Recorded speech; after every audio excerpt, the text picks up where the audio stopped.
pense à André Stern, qui est assez connu, dans le domaine en tout cas tout ce qui est éducation alternative.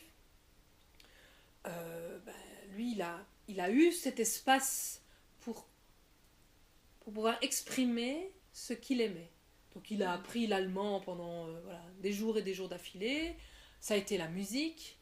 Il a eu cet espace de liberté, cette possibilité-là de le faire. Hein. Alors que peut-être un autre enfant qui aime la musique, mais les parents ne sont pas musiciens, on va dire, viens plutôt apprendre tes maths, quoi. Bon, je caricature un peu, mais tu vois. Et qu'est-ce que tu penses de l'éducation, des systèmes éducatifs actuels, par exemple? Tout le monde fait de son mieux. Effectivement. Mais on reste avec cette idée qu'il faut éduquer. Et j'aime beaucoup la pensée, le travail de Jean-Pierre Lepris, l'éducation authentique, qui apporte une réflexion sur le faut-il éduquer.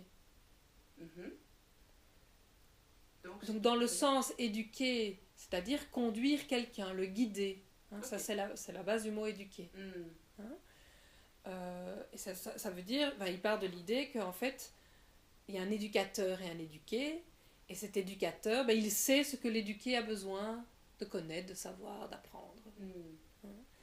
Et on perd finalement l'envie naturelle d'apprendre. Je suis intéressée par un truc, je vais m'y consacrer à fond parce que j'adore, point. Mais si on me dit, non, là, après 50 minutes de cours de géo et que j'adore ça, c'est non, maintenant on part au cours de français, ça m'embête. Je suis coupée et je finis par m'habituer à ce rythme-là et à trouver ça normal et accepter qu'on me dise ce que je suis censée savoir et ce dont j'ai besoin pour vivre ma vie. C'est ça. Donc ça, c'est vraiment dans le terme éduqué. C'est pas...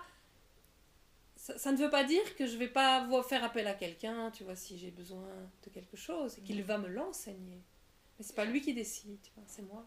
Ça part de moi. Et le terme enseigner pour toi, c'est quoi? Enseigner, en fait, c'est montrer. La base même du mot enseigner, c'est montrer.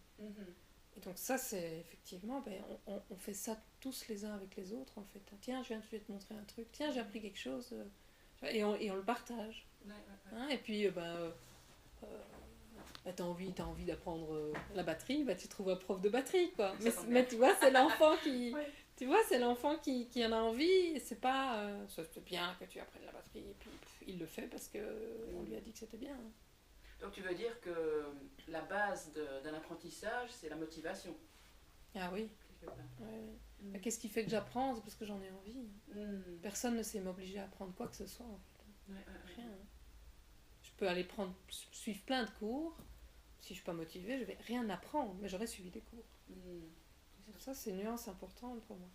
Et dans l'école, ils sont habitués à ce qu'on éduque. À ce qu'on dise, non, vous allez apprendre ça parce que c'est important. Mais donc, ça fait partie de nos schémas. Hein, donc, c'est une remise en question profonde parce que tout est comme ça quelque part dans la société. On nous dit ce qui est bon pour nous. Soit à travers la publicité, on nous dit ce qui est bon pour manger. C'est ça. Et donc ça ne concerne pas que l'école, en fait.